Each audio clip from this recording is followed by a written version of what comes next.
자, 열왕기야 25장 1절에서 30절까지 오늘 다 마무리하려고 합니다.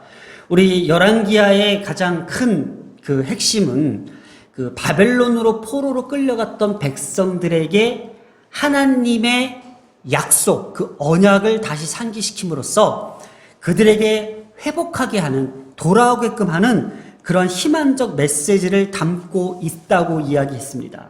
그래서 오늘 열왕기야 25장은 유다의 멸망으로 끝이 납니다. 유다의 멸망으로 끝이 나고 유다의 그 멸망을 통해서 성전까지 파괴되는 그 일을 우리에게 보여주고 있다는 것입니다. 자, 열왕기야 25장 전체적 내용은 왜 하나님께서 유다를 멸망시켰으며 그리고 성전이 어떻게 해서 파괴되었는지를 지금 그대로 묘사해 주고 있다는 것에 대해서 우리가 살펴봅니다. 자, 유다가 왜 이렇게까지 멸망에 이르기까지 되었을까? 분명히 우리가 요시야 왕을 기억해 보면은 요시야 왕 때에 하나님의 성전을 회복했고 유월절을 회복했고 하나님의 그 말씀대로 행했으며 종교 개혁을 이루기까지 했던 그 왕의 모든 업적은 그냥 다 무너져 버리고 그 아들들이 어떻게 해서 유다를 멸망까지 이르게 했을까? 바로 하나님께서 애굽과 바벨론의 손을 통해서 그들을 멸망시키시고자 했던 거예요. 그래서 그 아들들이 왕위에 오를 때에 둘째 아들 여호아스가 오를 때에 애굽의 바로 느거가 이 여호아스를 잡아 가다 두고 첫째 아들이었던 엘리야김을 왕으로 세웠습니다. 바로 느거가 자기가 남유다를 좌우하기 위해서 그 엘리야김을 여호와김으로 이름을 바꿔버립니다. 그리고 이 여호와김은 바로 느고의 꼭두각시 노릇을 하게 됩니다. 죽고 난 후에 여호와김의 아들 여호와긴이 석 달 동안 남유다를 통치하게 됩니다. 이 여호와김의 아들 여호와긴은요 바벨론의 침공에 들어오자 항복하고 맙니다. 그리고 바벨론이 또다시 남유다를 정복하고 점령하려고 합니다. 그때에 느부갓네살 왕이 성전과 왕국에 있는 모든 보물들을 약탈하고 여호와긴을 비롯하여 그들의 아들들까지 그리고 또 방백들까지 많은 용사들까지 대장장이들, 무기를 만드는 자들, 선지자들을 다 포로로 잡아갑니다. 그런데 남유다에 남은 사람들은 천민들 그리고 하인들만 남겨놨습니다.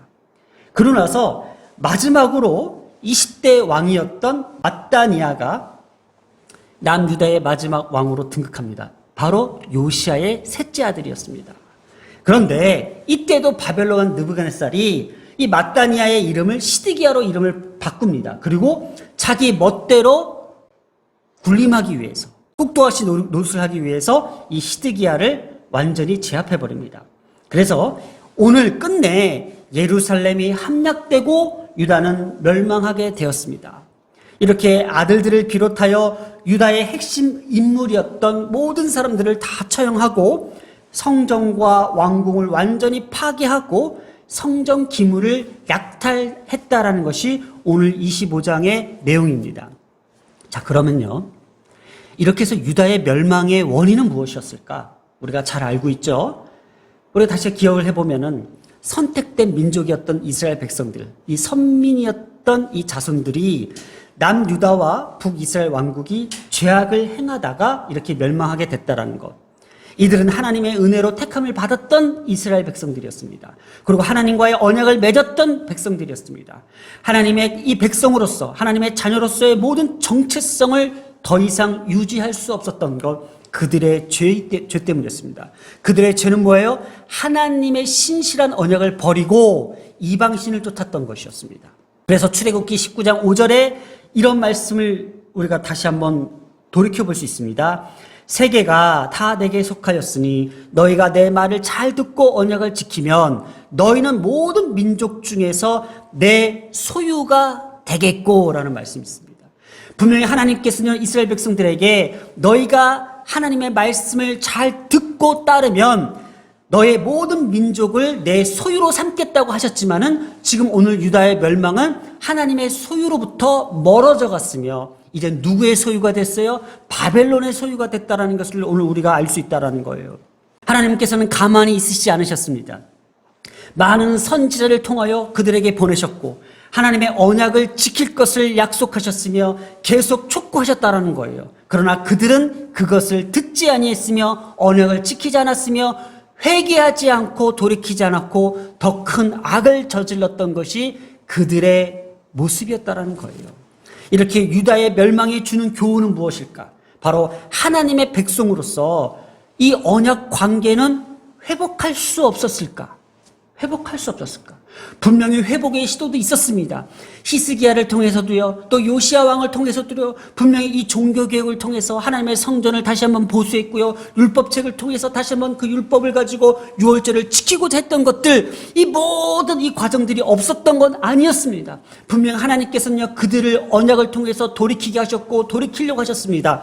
그러나 그들에게 멸망을 줄 수밖에 없었던 것, 바로 이 모든 것들을 제거하고 모든 것들을 다 쓸어버리고 하나님께서는 다시 새로운 언약을 당신의 백성들에게 제시하고자 예언자들을 통하여, 선지자를 통하여 그것들을 말씀하시고자 성경은 기록하고 있다는 거예요. 그래서 신약시대에 그리스도의 십자가로만 그 구원을 통해 죄사함을 받고 성령으로 인치심을 받은 백성들에게 주시는 바로 새 언약이라는 거예요. 왕국으로서의 이스라엘은 멸망했습니다. 그러나 민족으로서의 이스라엘은 절대 망하지 않는다는 사실을 오늘 주목해야 됩니다. 뭐라고요? 왕국으로서의 이스라엘은 지금 멸망할 수밖에 없어요. 그러나 하나님께서는 그 민족으로서의 이스라엘은 멸망시키시지 않겠다라는 그 약속, 바로 새 언약이라는 거예요. 오늘 이 새 언약에 대해서 주목해야 됩니다. 하나님께서 택하신 언약 백성들은 영원히 버리시지 않겠다라는 그 구원의 신실성을 담고 있는 내용이 바로 이 새 언약이라는 거예요. 우리가 죄악으로 범죄하여 고통 가운데 있을지라도 그 역시 우리를 사랑하시는 하나님의 그 징계와 채찍을 알고 우리가 인내하며 믿음을 지켜내야 하는 그 구원의 확신을 주시기 위하여, 그 확신의 중요성이 무엇인지를 우리에게 깨닫게 하시고자 오늘 하나님께서 이 유다의 멸망을 통하여 교훈하고 계신다는 거예요. 자, 오늘 이 열왕기하를 마치면서 열왕기하 25장을 끝으로 해서 유다가 멸망했습니다. 근데 이 멸망 가운데에 함께 동반되고 있는 이 사실, 역사적 사실이 뭐예요? 예루살렘 안에 있었던 이 성전 파괴의 의미. 이 성전이 갖고 있는 의미가 무엇일까? 예루살렘 성전은요, 이스라엘의 종교적, 정치적, 사회적 구심점이었을 뿐만 아니라 하나님과의 관계를 맺을 수 있는 유일한 매개물이었던 거예요. 그래서 성전 안에서 하나님의 그 임재의 상징의 처소였던 거예요. 이곳에서 가면은 하나님을 만날 수 있고, 이것을 통하여 하나님의 자녀라는 것, 하나님의 백성이라는 것, 하나님께서 선택한 민족이었던 그 정체성을 나타낼 수 있었던 것이 바로 이 성전 안에 담고 있었던 그 메시지였던 거예요. 그러나 이 성전이 지금 파괴된 거예요.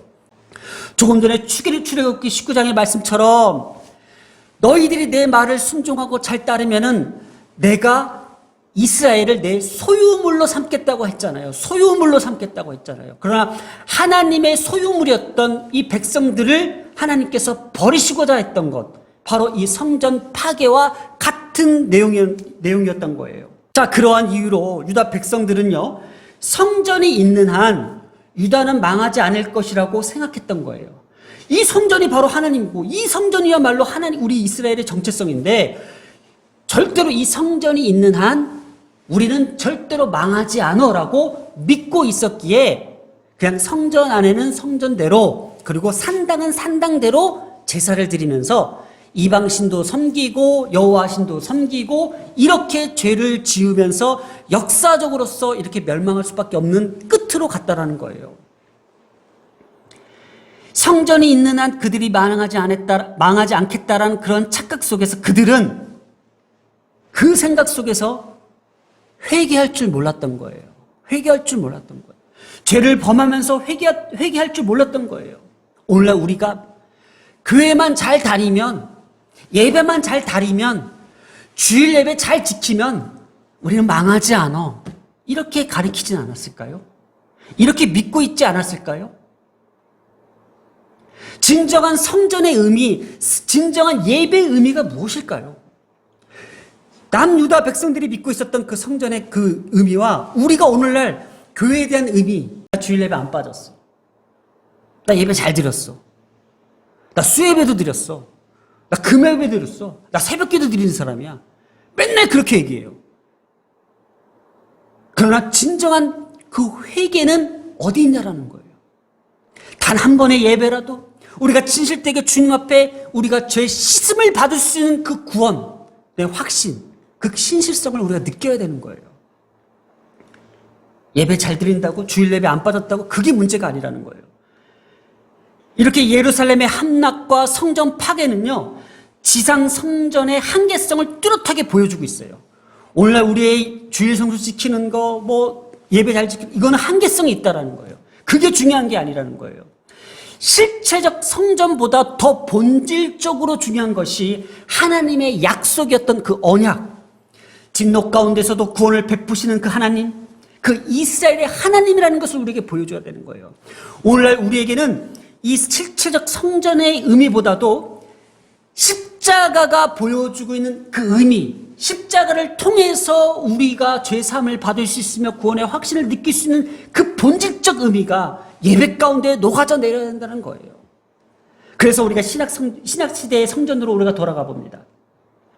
그래서 신약성전의 성전은 바로 예수 그리스도를 뜻하고 있어요. 그래서 오직 예수 그리스도로 말미암아 우리가 죄사함을 받을 수 있으며 예수 그리스도 말미암아 우리가 참된 믿음을 소유할 수 있다는 것, 그 중요성이 필요하다는 거예요. 그래서 마태복음 12장 6절을 한번 보겠습니다. 내가 너희에게 이르노니 성전보다 더 큰 이가 여기 있느니라. 성전보다 더 큰 이가 있느니라.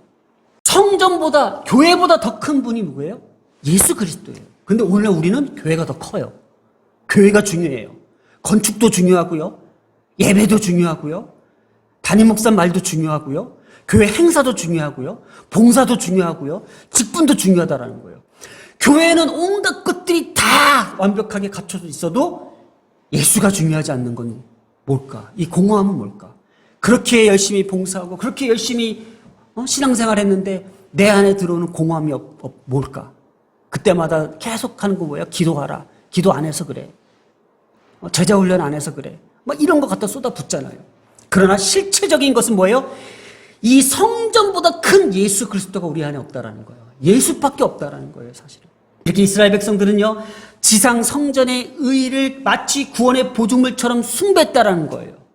오늘 교회의 눈에 보이는 이 건물로서의 교회를 구원의 보증물처럼 여겨 숭배의 대상이 되는 이 그릇된 생각을 파괴하고자 오늘 예수님께서 말씀하신다라는 거예요. 또한 교회 안에서만 거룩한 모습을 보이고 교회 밖에서에는 다르지 않게 예루살렘 성전의 파괴가 주는 교훈을 오늘 우리는 주목해 보자는 거예요. 요한복음 2장 19절에 예수님께서 대답하여 이르시되 너희가 이 성전을 헐라 내가 사흘 동안 일으키리라. 너희가 이 성전을 헐라.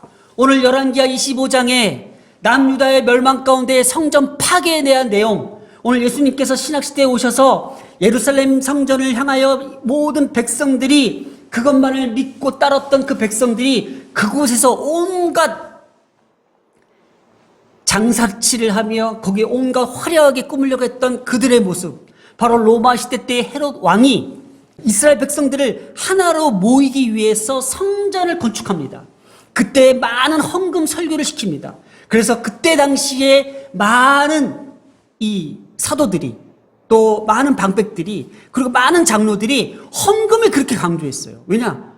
성전세를 통해서 건축을 함으로써 거기에 대한 정체성을 보여주기 위해서. 그때 예수님께서 이 성전을 헐라고 말씀하십니다. 성전을 헐라. 내가 사흘 동안에 일으키리라.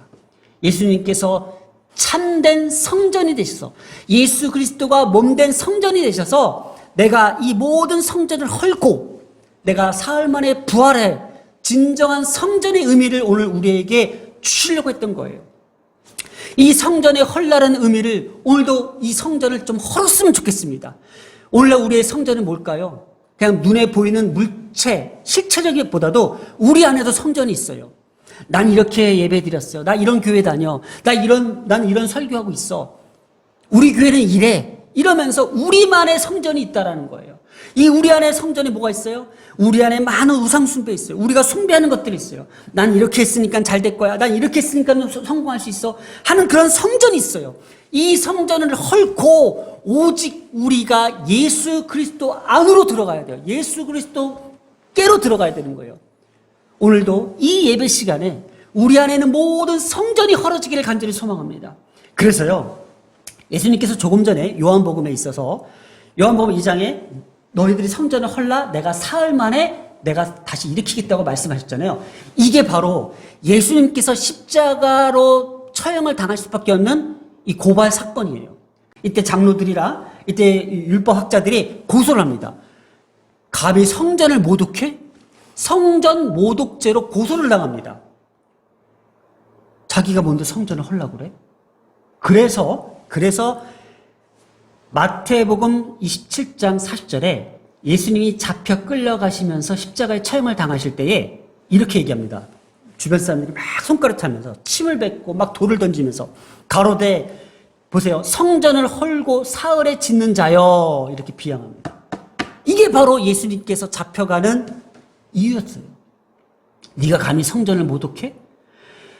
성전을 헐고 사흘에 짓는 자여 너가 만일 하나님의 아들이여거든 자기를 구원하고 십자가에서 내려오라 라고 그들이 조롱하면서 예수님을 야유합니다. 예수님은요, 새 언약을 이루시기 위해서 새 언약을 통해서 다시 한번 자신들의 백성들을 일으키시기 위해서 스스로 그 성전을 허시고 진정한 예수님의 성전으로 나타내시기 위해서 부활하십니다. 그러면서 마가복음 13장 2절에도 예수님께서 이런 말씀을 하신 적이 있어요. 예수께서 이르시되 내가 이 큰 건물을 보느냐, 큰 건물을 보느냐. 성전을 향해서 말씀하시는 것 같죠? 돌 하나도 돌 위에 남지 않고 다 무너뜨리리라 하시니라. 마지막 때에 예수님께서 오실 때에 이 땅에 다시 재림하실 때에 이 땅에는 모든 성전들이 이렇게 될 것 같습니다. 그러면 다 없어지고 돌 위에 돌 하나도 남지 않을 만큼 다 파괴되고 뭐가 남겠습니까? 바로 예수 그리스도의 실체가 남아야 됩니다. 오늘날 교회는요, 예수만이 남아야 됩니다. 눈에 보이는 것이 아닙니다. 우리가 행하는 것도 아닙니다. 내 안에 갖춰져 있는 그 성전들이 아닙니다. 내 몸이 성전이 돼서 온갖 것들을 쌓아 올리는 것이 아닙니다. 오직 예수가 우리의 실체가 되고 성전이 되어야 됩니다. 우리가 거할 곳이 어디 있습니까? 우리의 생각이 머물러야 될 곳이 어디 있습니까? 우리의 말씀과 우리의 믿음과 우리의 신앙이 머물러 있을 곳이 어디 있습니까? 바로 예수 그리스도에 있어야 된다는 것입니다. 그래서 예수 그리스도의 십자가를 바라보면서 그 십자가의 사랑을 바라보면서 다시금 새 언약을 체결하시기 위하여 새 언약을 이루시기 위하여 우리에게 나타나셔서 그 이루신 그 십자가의 사랑, 오늘 열왕기하 25장을 통해서 마지막 남유다의 멸망과 이 성전 파괴에 대한 내용 끝인가? 더 이상은 뭔가 회복의 기능은 없을 것인가? 그러나 새 언약을 통해서 새 성전을 일으키시고자 하는 그 예수 그리스도를 예표하고 예언하게끔 했던 것들, 구약의 말씀을 그대로 이루셨던 것이 바로 오늘 이 성전을 헐라라고 말씀하셨던 예수님의 말씀을 지금 우리가 듣고 있습니다. 한번 이 오늘의 메시지를 한번 속으로 한번 같이 따라해 볼까요? 나를 위한 성전을 파괴하고 새 언약으로 오신 주님의 성전 안에 거하기를 원합니다. 그래서 오늘 이렇게 기도합니다. 새 언약으로 십자가의 사랑으로 다시 구원해 주신 주님께 감사합니다. 아멘. 다시 한 번만요. 새 언약을 통해서 십자가의 사랑을 보여주시고 다시 우리에게 구원의 회복과 그 희망을 주셔서 감사합니다. 그래서 오늘 나를 위한 성전이 아닌 오직 그리스도 예수 안에 있는 하나님의 약속을 신실하게 붙들게 하옵소서. 오늘 이렇게 기도하겠습니다.